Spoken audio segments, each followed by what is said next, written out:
The rhythmic beeping of the heart monitor was the only sound in the sterile hospital room as I held Hannah's small hand in mine. My beautiful 8-year-old daughter lay there, peaceful, yet unresponsive, while tubes and wires surrounded her like a technological cocoon. The doctors had said the next 48 hours would be critical after her sudden collapse from what they suspected was a rare form of meningitis. I hadn't left her side for 3 days. "I have to go, Grace," Oliver said, adjusting his tie in the reflection of the window. "Mom's 60th birthday is a milestone. The whole family will be there." His voice carried that familiar tone of finality that I'd grown accustomed to over our 12 years of marriage, the one that brooked no argument. I couldn't believe what I was hearing. "Oliver, your daughter is in a coma. The doctors said—" "They said she'll probably stay like this for at least a few more days," he interrupted, checking his phone. "You're here. The doctors are here. What difference will it make if I'm gone for 2 days? Mom's been planning this celebration for months." My throat tightened as I watched him pack his overnight bag, moving with the deliberate efficiency I once admired. Now it felt like a slap in the face. "Please," I whispered. "I need you here. Hannah needs you here." He paused for a moment, and I saw something flicker across his face. Doubt, perhaps? But it vanished as quickly as it appeared. "It's just for a couple of days, honey. Hannah won't even know I'm gone. You're overreacting, as usual." He leaned down to kiss my forehead, but I turned away. "I'll be back before you know it." The door clicked shut behind him, and I was left alone with the beeping monitors and my unconscious daughter. I stroked Hannah's pale cheek, remembering how just last week she'd been twirling in the backyard, her brown curls catching the sunlight as she showed me her new dance routine. How quickly everything had changed. That night, as I dozed in the uncomfortable hospital chair, my phone buzzed with photos from Oliver's mother's party. There he was, smiling broadly, champagne glass in hand, surrounded by relatives. In one picture, his arm was around his cousin Daisy, both of them laughing at some shared joke. I felt sick to my stomach. The next morning, Hannah's condition deteriorated rapidly. Her oxygen levels dropped, and doctors rushed in and out of the room. I called Oliver repeatedly, but each call went straight to voicemail. Text messages remained unread. With trembling hands, I called my sister Aurora, who arrived within an hour, her face etched with concern. "Where's Oliver?" she demanded, taking in my exhausted state and Hannah's critical condition. "At his mother's birthday celebration," I replied, my voice hollow. "He said Hannah wouldn't know he was gone anyway." Aurora's expression hardened, but she said nothing, simply pulling up a chair beside me and taking my free hand in hers.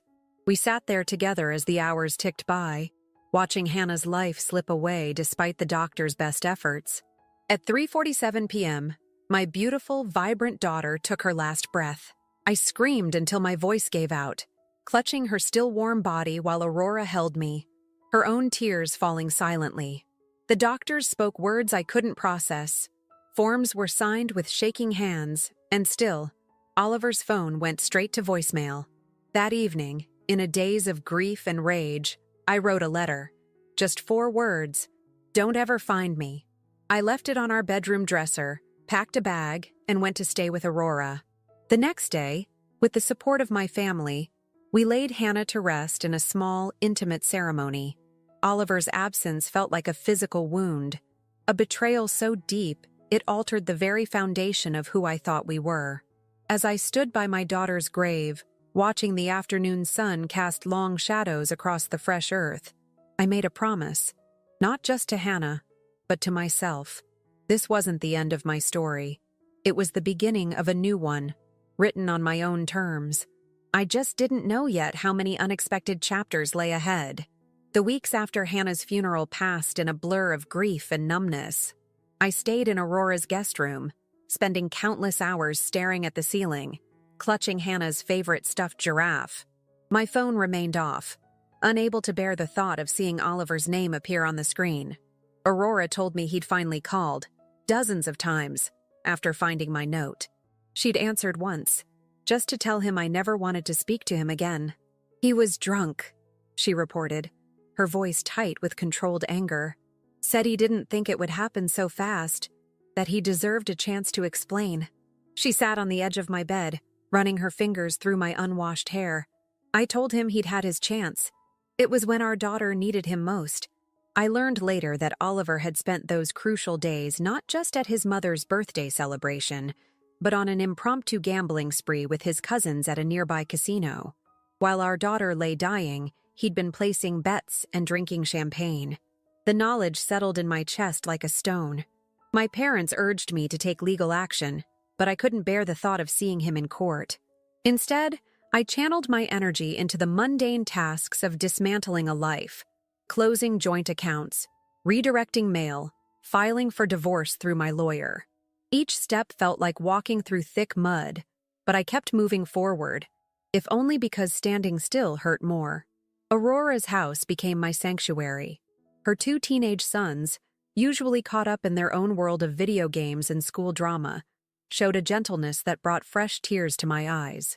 They'd leave cups of hot chocolate outside my door, or quietly clean up the kitchen when I'd attempt to cook and end up sitting on the floor, overwhelmed by memories of making pancakes with Hannah. One morning, about 6 weeks after Hannah's death, I found myself actually wanting to shower, to feel clean again. As I stood under the hot water, I remembered something Hannah had said during her last dance recital. She'd forgotten a step, stumbled, but kept going with a smile. "Mommy," she'd told me afterward, "Miss Andrea says when you mess up, you just keep dancing. The show isn't over until you decide it's over." That afternoon, I opened my laptop for the first time since everything happened. Before Hannah's illness, I'd worked as a physical therapist, specializing in pediatric rehabilitation. My inbox was flooded with concerned messages from colleagues and clients' families. One email stood out, from Dr. Rodriguez, my former mentor. "Grace," she wrote, "I don't know if you're reading emails, but when you're ready, there's a place for you at the Children's Rehabilitation Center. We're developing a new program for grief counseling combined with physical therapy for children who've lost siblings. Take all the time you need. The door is always open."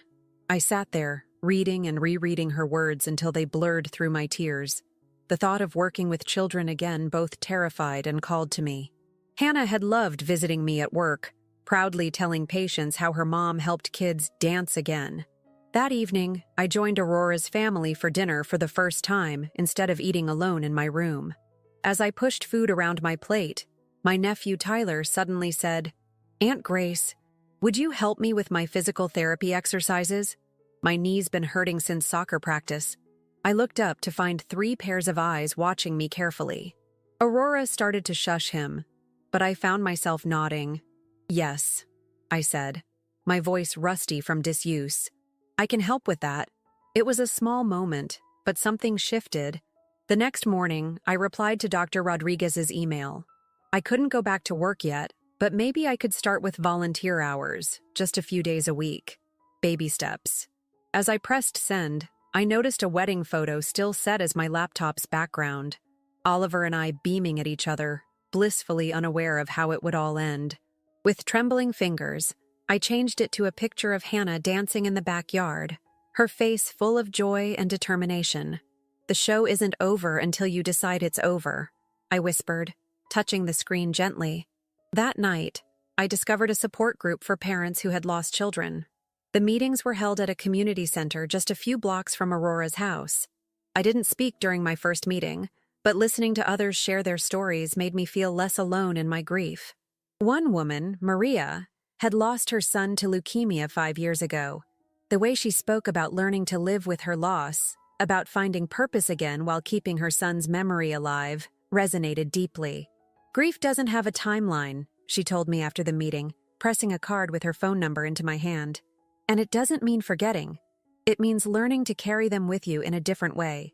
As I walked home under the evening sky, I felt something I hadn't experienced since that horrible day at the hospital. A tiny spark of hope. Not happiness, not yet, but a glimmer of possibility that maybe, somehow, I could find a way to keep dancing, just like Hannah had taught me. 3 months after Hannah's death, I started volunteering at the Children's Rehabilitation Center. Dr. Rodriguez eased me in gently, having me assist with administrative tasks at first. But being around children again, hearing their laughter, watching their determination, began to heal something inside me that I thought was permanently broken. There was one patient in particular, a 12-year-old girl named Sophie, who reminded me so much of Hannah it initially took my breath away. She was recovering from a car accident that had claimed her younger sister's life. During her therapy sessions, I'd catch glimpses of the same fierce spirit I'd seen in my daughter. One day, while helping Sophie with her exercises, she suddenly burst into tears. "Everyone keeps telling me to be strong," she sobbed. "But sometimes I just want to scream and break things. Is that wrong?" I sat down beside her on the exercise mat, my heart racing. This was the first time a patient had directly addressed grief with me. "No, Sophie," I said softly. "It's not wrong at all. Sometimes being strong means letting yourself feel everything, even the scary feelings." She looked up at me, her eyes wide. "Did you lose someone too? You understand it different than the others." I nodded, fighting back my own tears. "My daughter, Hannah. She would have loved you. You both have the same favorite color, purple." That session turned into something more than physical therapy. As Sophie worked on her exercises, we talked about grief, about memories, about how some days were harder than others. Dr. Rodriguez observed from the doorway and later called me into her office. "Grace," she said, "I've been watching you with Sophie. Have you considered combining your physical therapy expertise with grief counseling? We've been seeing more cases like Sophie's, children dealing with both physical and emotional trauma. They need someone who truly understands." The suggestion hit me like a thunderbolt. In the support group, I'd recently started sharing my own story, finding strength in helping others navigate their grief. The idea of bringing that same healing approach to my professional work felt right, like pieces of a puzzle finally clicking into place. I enrolled in a grief counseling certification program, attending evening classes while continuing to volunteer during the day. The coursework was challenging, forcing me to confront my own grief in new ways. But each difficult session, each tear-filled assignment, felt like paying tribute to Hannah's memory. Maria from the support group became a close friend during this time. She'd been right about grief not having a timeline. Some days still knocked me flat, like finding Hannah's school art projects in a forgotten folder, or driving past her favorite ice cream shop. But now I had tools to handle these moments, and people who understood. One evening, after a particularly intense therapy session with Sophie, I found myself driving to the cemetery where Hannah was buried. I hadn't been back since the funeral, but something pulled me there. The setting sun painted the sky in shades of pink and gold, Hannah's favorite colors. Sitting by her gravestone, I told her everything. About Sophie, about my studies, about how much I missed her every single day. "I'm trying to make something meaningful from this pain, sweetheart," I whispered. "I hope you'd be proud." A gentle breeze rustled the flowers I'd brought, and for the first time, I felt a sense of peace in this place. The crushing weight of grief was still there, but it had shifted, transformed into something that could perhaps help others. As I was leaving the cemetery, my phone buzzed with a text from Aurora. She'd been tidying up her garage and found a box of Hannah's dance recital videos. "Do you want to watch them together?" she asked. "Only if you're ready." A few months ago, this would have sent me spiraling. Now, though it brought tears to my eyes, I felt something else too, a desire to celebrate the joy Hannah had brought to our lives. "Yes," I replied. "I'd like that." That night, Aurora and I sat together on her couch, watching Hannah twirl and leap across the screen. We cried, but we also laughed, remembering her pre-performance jitters and the way she'd always insist on wearing her tutu to breakfast on recital days. "You know," Aurora said during a quiet moment, "Hannah would be so proud of what you're doing. Using your own pain to help others heal. That's real strength." I touched the screen as Hannah took her final bow, her smile radiant. "I'm learning that strength isn't about not feeling the pain," I said. "It's about letting it change you into someone who can help others through theirs." As I drove home that night, I thought about how far I'd come from those dark days in the hospital. The pain hadn't lessened exactly, but it had transformed, like a heavy stone being slowly carved into something meaningful. I wasn't just surviving anymore.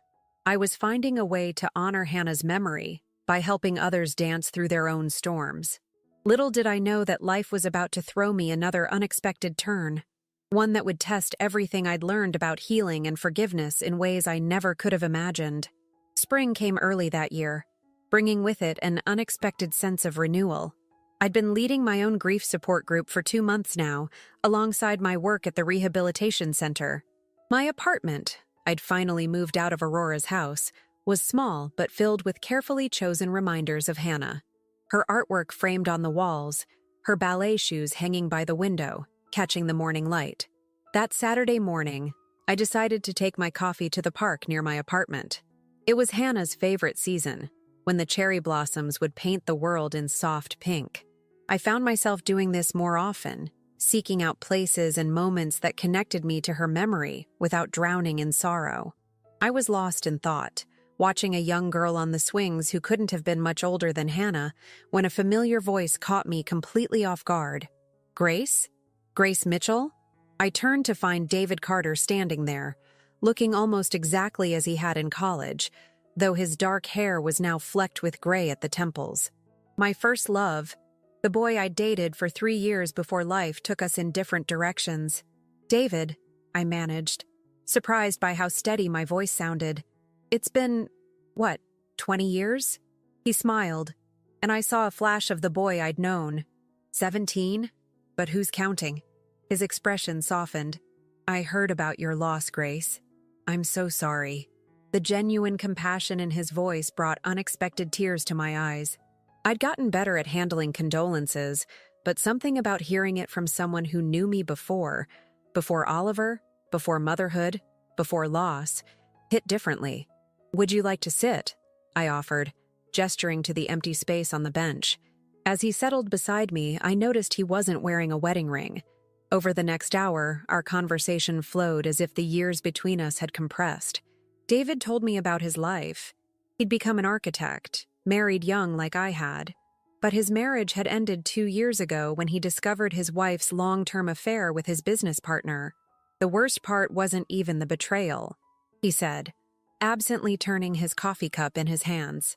It was realizing that while I was working late nights to build our dream house, they were building their own reality behind my back. I found myself sharing, too, about Hannah's illness, Oliver's abandonment, my journey through grief and healing. David listened with the same quiet intensity I remembered from our college days, when he'd helped me work through difficult decisions about my future.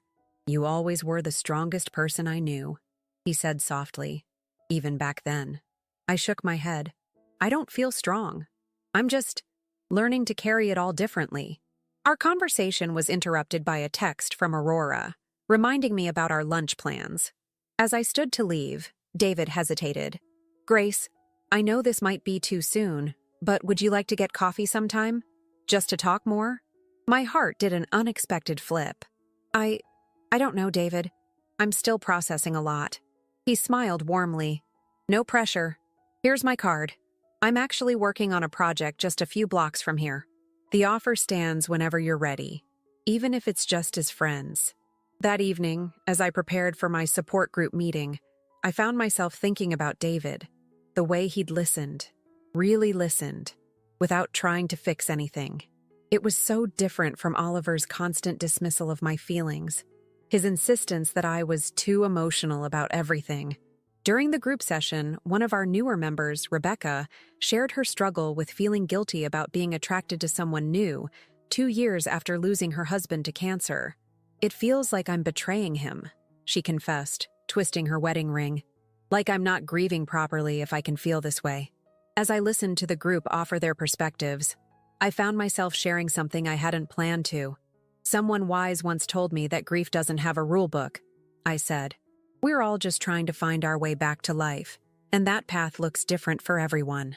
Later that night, I sat on my balcony, looking at David's business card in the soft evening light. Memories of our college days flooded back. Study sessions that turned into deep conversations about life. His unwavering support when I decided to switch my major to physical therapy. The bittersweet but mutual decision to end things when he got accepted to a graduate program across the country. My phone buzzed with a text from Sophie's mom, sharing a video of Sophie taking her first unassisted steps in therapy. Watching her wobbling but determined progress, I thought about my own journey of healing. Maybe part of moving forward was being open to unexpected turns in the path. With slightly trembling fingers, I saved David's number in my phone. I wasn't ready to call yet, but for the first time since losing Hannah, I felt a tiny flutter of possibility. That night, I dreamed of Hannah. We were in the park, and she was dancing among the cherry blossoms. "It's okay to be happy again, Mommy," she said, her smile radiant. "I just want you to dance too." I woke with tears on my cheeks, but they weren't entirely sad tears. As I got ready for work, I caught myself humming one of Hannah's recital songs. The melody didn't break me like it once would have. Instead, it felt like a gentle reminder that while some songs end too soon, new ones can begin when we least expect them.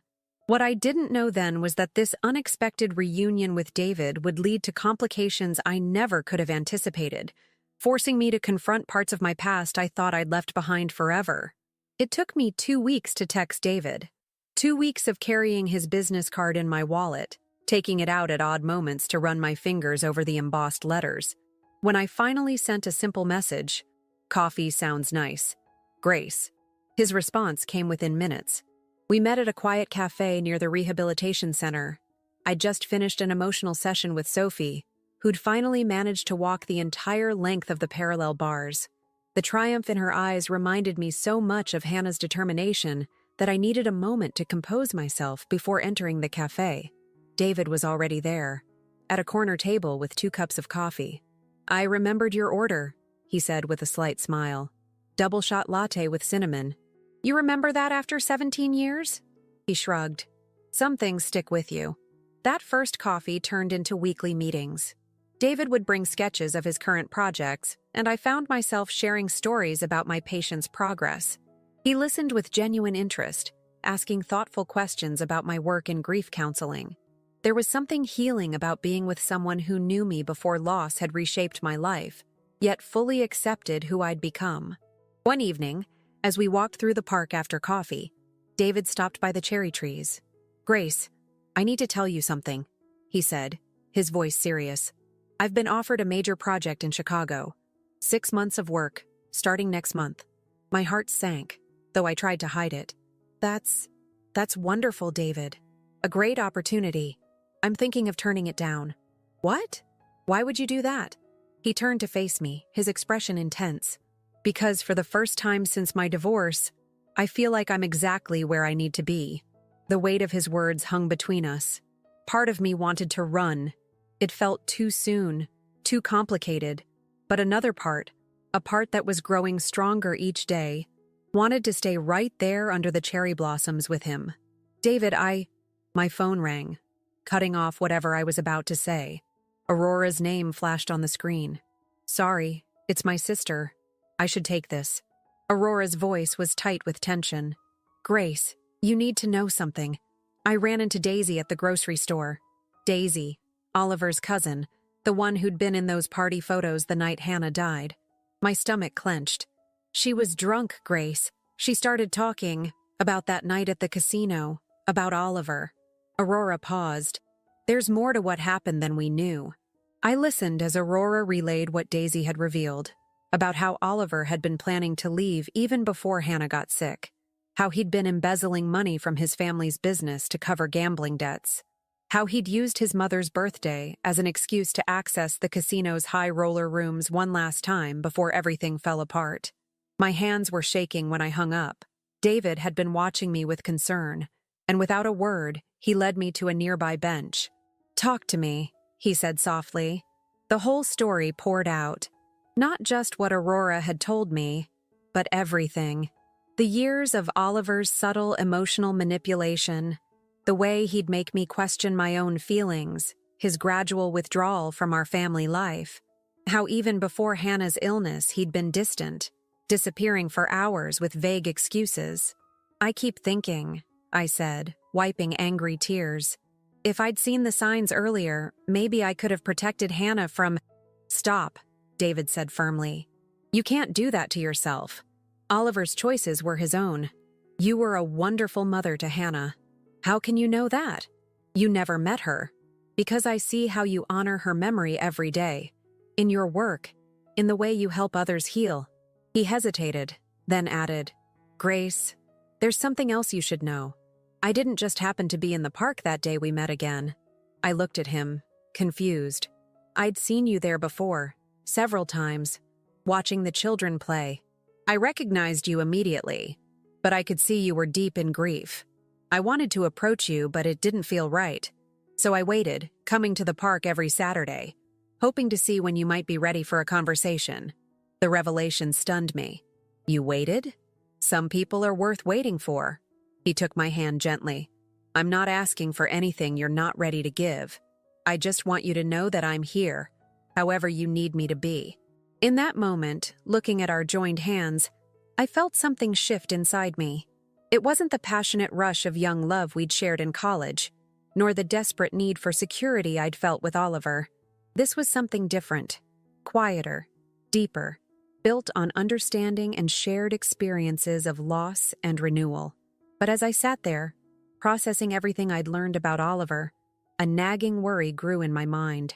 If he'd been desperate enough to embezzle money, if he'd been planning to leave even before Hannah's illness, what else might he have done? What other secrets were still buried? The sun was setting, casting long shadows across the park, when I made a decision. David, before we explore whatever this is between us, there are things from my past I need to resolve, questions I need answered. He nodded, understanding in his eyes. I'll help you, if you want. Whatever you need. Bye. As we walked back to my car, I felt both lighter and heavier. Lighter for having shared my burdens. Heavier with the knowledge that confronting the past might uncover truths I wasn't prepared to face. What I didn't realize was that my search for answers would lead me down a path that would test not only my healing progress, but also this fragile new beginning with David. The manila envelope sat on my coffee table for 3 days before I found the courage to open it. After learning about Oliver's embezzlement from Aurora, I'd hired a private investigator, something I never thought I'd do. David had offered to help with the cost, but this was something I needed to do on my own. The contents of the envelope painted a picture that made my stomach churn. Bank statements, casino receipts, emails, and photographs documented a pattern of deception that went back further than I'd imagined. Oliver hadn't just been gambling away his family's money. He'd been living a double life for years. I can't believe I was so blind, I told Maria during our weekly lunch. We'd started this tradition months ago, finding strength in sharing our healing journeys. You weren't blind, Grace, she said firmly. You were trusting. There's a difference. But the revelations kept coming. The investigator found that Oliver had taken out a secret life insurance policy on Hannah 6 months before her illness. The dates matched up with when he'd started embezzling more aggressively from his family's business. The implications made me physically ill. I called Aurora in tears. What if he knew something was wrong with Hannah before she got sick? What if he saw signs and didn't tell me? Don't go there, Aurora warned. You'll drive yourself crazy with what-ifs. Focus on what you know for certain. What I knew for certain was bad enough. Email records showed Oliver had been planning to leave us months before Hannah's illness, had already started seeing someone else. Not his cousin Daisy, as I'd initially suspected, but a casino hostess he'd met during his frequent gambling trips. The discovery threw me into a tailspin. I missed 2 days of work, something I hadn't done since returning to the rehabilitation center. My grief support group noticed my distraction during sessions. Even Sophie, during her therapy, asked if I was okay. Sometimes, I told her, trying to find words that would help us both. Being strong means admitting when we're not okay, and asking for help. That evening, I called David. He came over immediately, bringing comfort food and a steady shoulder to cry on. As I showed him the investigator's findings, his architect's mind started connecting dots I hadn't seen. Look at these dates, he said, spreading the documents across my dining table. The life insurance policy, the increased gambling, the new girlfriend. It all started around the time his family's business landed a major development contract. What are you saying? I think Oliver was planning something bigger than just running away. These aren't the actions of someone making impulsive mistakes. This looks calculated. The word sent a chill down my spine. I thought about Oliver's insistence on going to his mother's birthday party, his conveniently turned-off phone during Hannah's final hours. Had he known? Had he deliberately? I can't think about this right now, I said, pushing away from the table. I have a new life. I'm healing. I'm helping others heal. I can't let him destroy that too. David gathered me into his arms, and I let myself be held. You're right, he said softly. You've built something beautiful from unimaginable pain. But Grace, if there's more to what happened to Hannah, don't you need to know? I pulled back, looking up at him. Why didn't you take the Chicago project, David? Really? His eyes softened. Because 17 years ago, I made the mistake of letting career ambitions take me away from the person I loved. When I saw you in the park that day, I promised myself I wouldn't make the same mistake twice. The honesty in his voice touched something deep inside me. Here was a man who had faced his own past mistakes, who understood regret and redemption.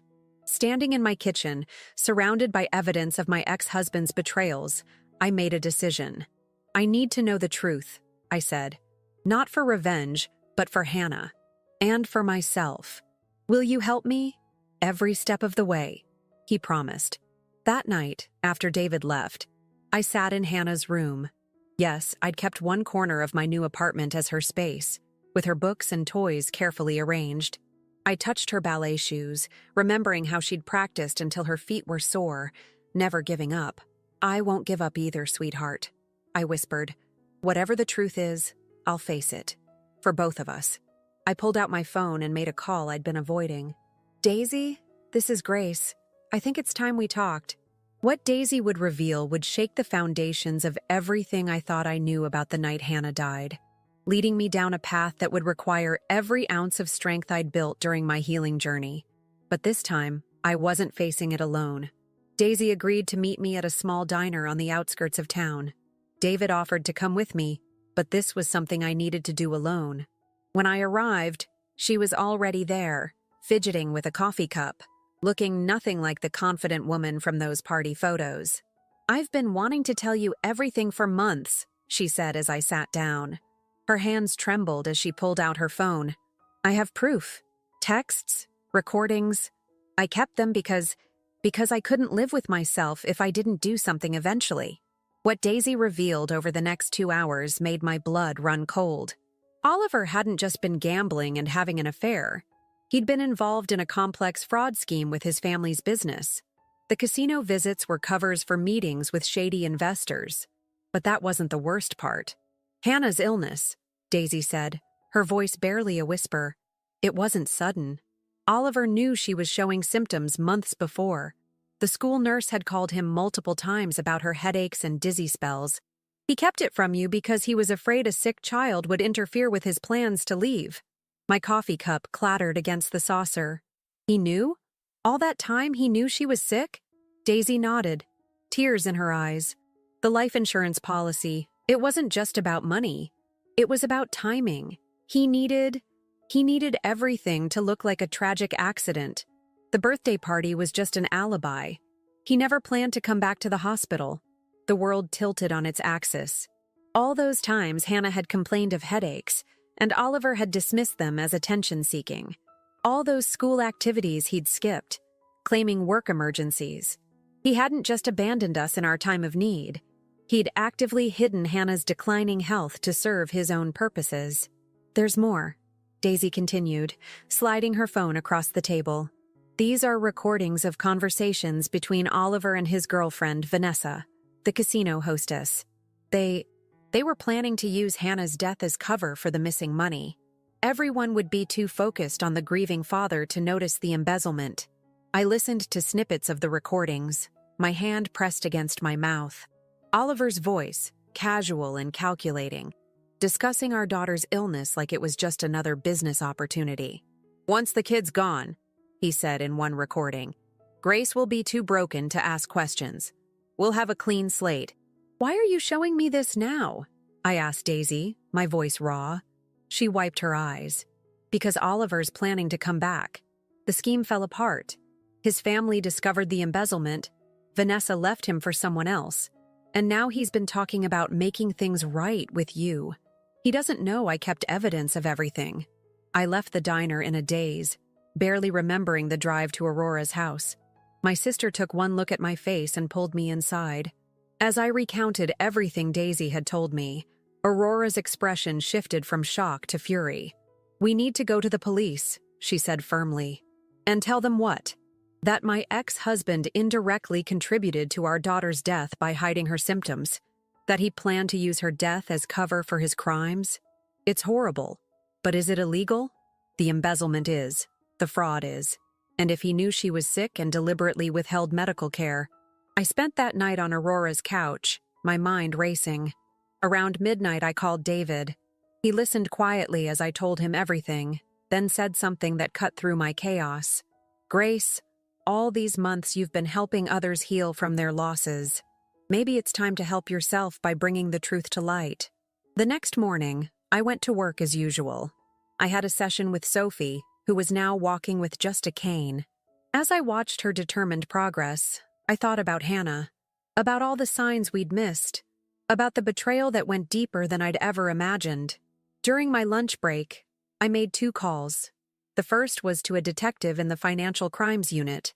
The second was to Oliver's family's company, specifically to his brother Elijah, who I knew had always been suspicious of Oliver's activities. That evening, as I sat in my support group circle, I shared something I'd never admitted before. "Sometimes," I said, "healing isn't just about accepting loss. Sometimes it's about facing painful truths and choosing to act on them, no matter how difficult that might be." Later, at home, I found an old photo album I hadn't opened since Hannah's death. There was a picture of her at her last school picnic, squinting slightly in the sunlight, rubbing her temple in what I now recognized as pain. Oliver stood behind her, his smile not quite reaching his eyes, already mentally checked out of our lives. My phone buzzed with a text from an unknown number. "Grace, it's Oliver. I'm back in town. We need to talk. I want to make things right." I stared at the message for a long time, thinking about Daisy's revelations, about the evidence she'd provided, about all the pieces that had finally fallen into place. Then I typed my response.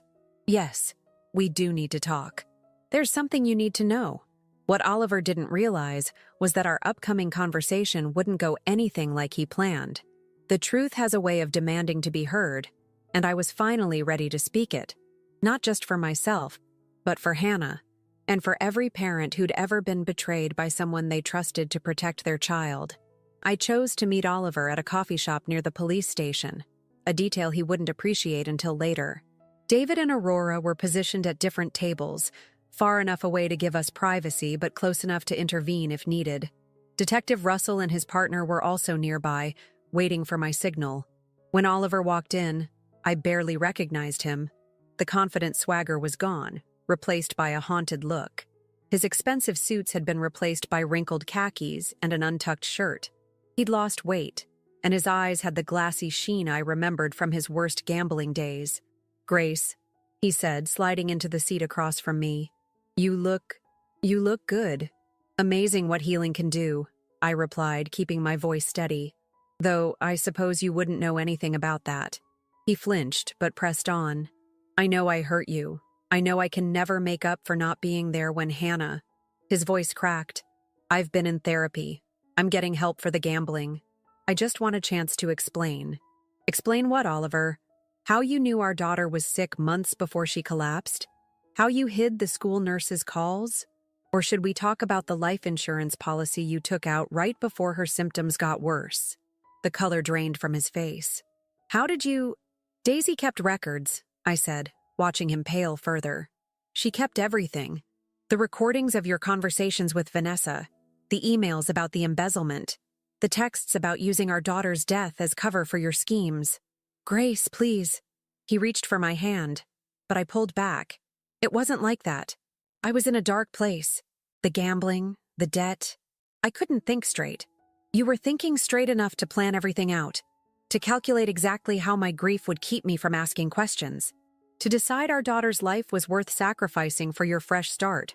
His eyes darted toward the door. "I never wanted Hannah to die. You have to believe that. The doctors said even if we'd caught it earlier, we'll never know, will we? I cut him off. Because you made that choice for her, for all of us. I can't go to jail, he whispered, desperation creeping into his voice. My family, they don't know the full extent. They know everything now. I spoke with Elijah yesterday. Oliver's face contorted. You had no right. I had every right. My voice rose slightly, drawing glances from nearby tables.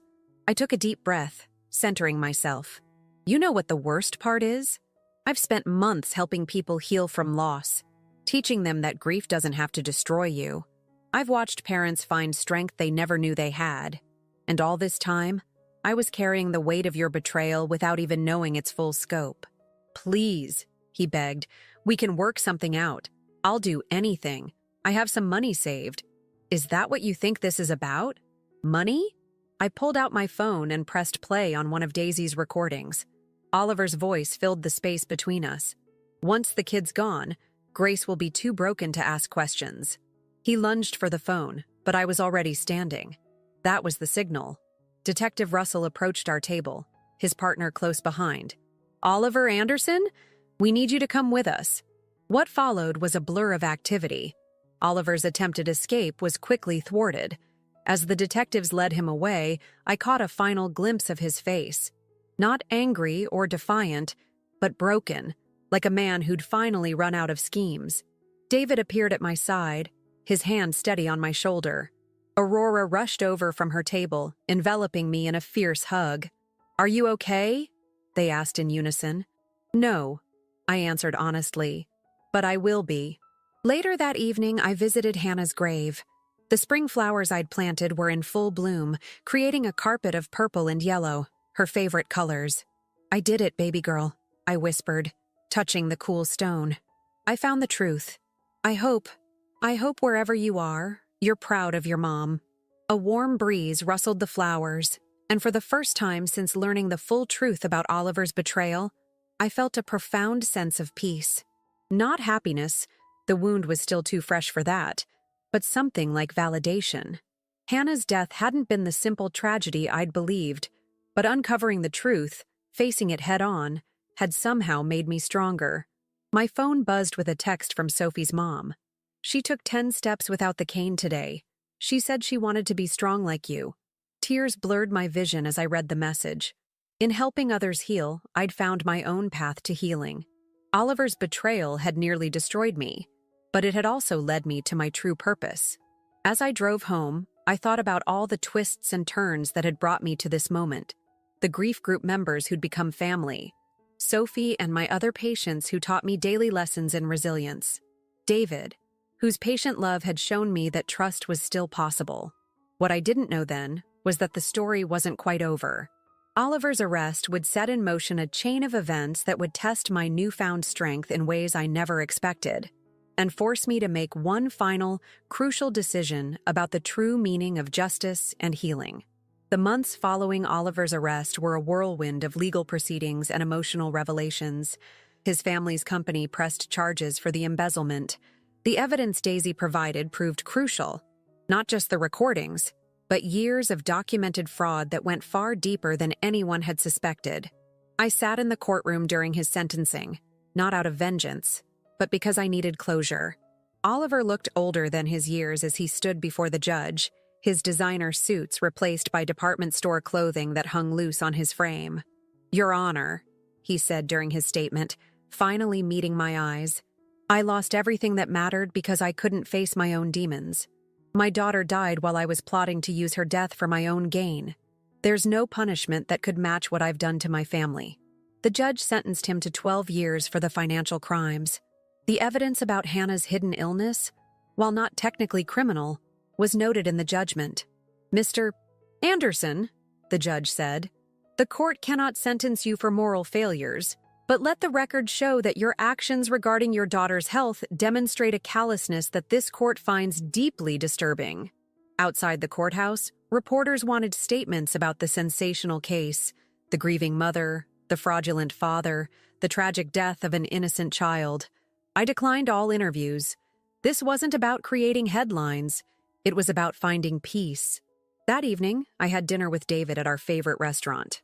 I've been thinking, he said, reaching for my hand across the table. The Chicago project.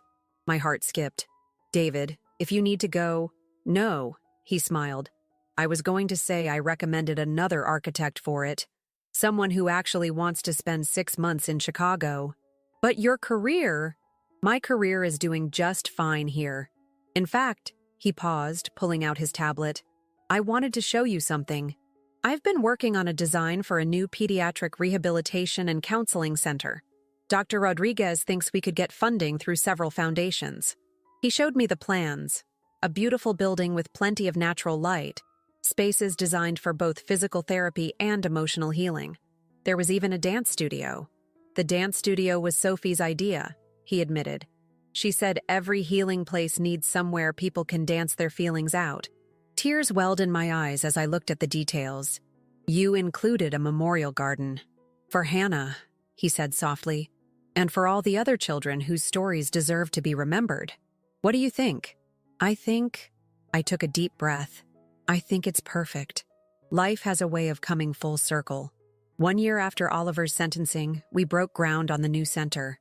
Sophie, now walking independently and volunteering with younger patients, helped plant the first tree in the memorial garden. My grief support group had grown into a full program, with specialized sessions for parents, children, and families dealing with loss through betrayal. On the center's opening day, I stood at the podium, looking out at the gathered crowd. Aurora sat in the front row, beaming. David stood at the back, giving me a thumbs up. In the audience were faces I'd come to know well. Patients, support group members, medical professionals who'd become allies in healing. Someone once told me that grief doesn't have a rule book, I began. That we're all just trying to find our way back to life. And that path looks different for everyone. This center is more than just a building. It's a testament to the truth that from our deepest wounds can come our greatest purpose. After the ceremony, I visited Hannah's grave. The memorial garden at the center was beautiful, but this would always be my special place to connect with her. I placed fresh flowers and sat on the small bench David had helped me install. You'd be 12 now, I said softly. Old enough for point shoes and ballet. Old enough to roll your eyes when I try to help with math homework. I smiled through tears. I hope you know that everything I've built, everything I've become, started with you. Your life, though too short, created ripples of healing that continue to touch others. My phone buzzed. A text from Maria. Another mother from our support group had finally found the strength to leave her abusive situation. She and her children needed a safe place to stay. Before Oliver's arrest, I might have hesitated, feeling overwhelmed by others' pain. Now, I knew exactly what to do. That evening, David and I hosted a small dinner party. Sophie and her mother came, along with Aurora and her family. As we sat in my backyard watching the sunset, I looked around at these people who had become my chosen family. The conversation and laughter flowed easily, punctuated by Sophie's excited chatter about her upcoming dance recital. Later, as we cleaned up together, David wrapped his arms around me from behind. Happy? He asked. I thought about the question carefully. At peace, I answered. There's still sadness. There always will be. But it's woven into something bigger now. Something meaningful. He understood. Of course he did. That's why, when he asked me to marry him 2 months later, my yes came easily. We had a small ceremony in the memorial garden, surrounded by blooming flowers and healing hearts. My bouquet included Hannah's favorite purple roses, and Sophie served as our flower girl. Life isn't a fairy tale. Happy endings don't erase past pain. But standing here now, leading a grief counseling session in the center that rose from my deepest loss, I know something true. Healing isn't about forgetting or moving on. It's about transforming our wounds into wisdom, our pain into purpose. Hannah's photo still holds pride of place in my office. Patients often ask about her, and I tell them her story. Not just the tragedy, but how her life sparked a mission of healing that continues to grow. In her short time here, my daughter taught me about unconditional love. In losing her, I learned about unfathomable pain. But in healing from that loss, in facing the brutal truth about her father's betrayal, I discovered my own strength and purpose. Sometimes, during quiet moments, I swear I can hear the echo of her laughter in the hallways of the center. And in those moments, I know with absolute certainty that while some songs end too soon, their melody lives on in the hearts they've touched and the lives they've changed forever.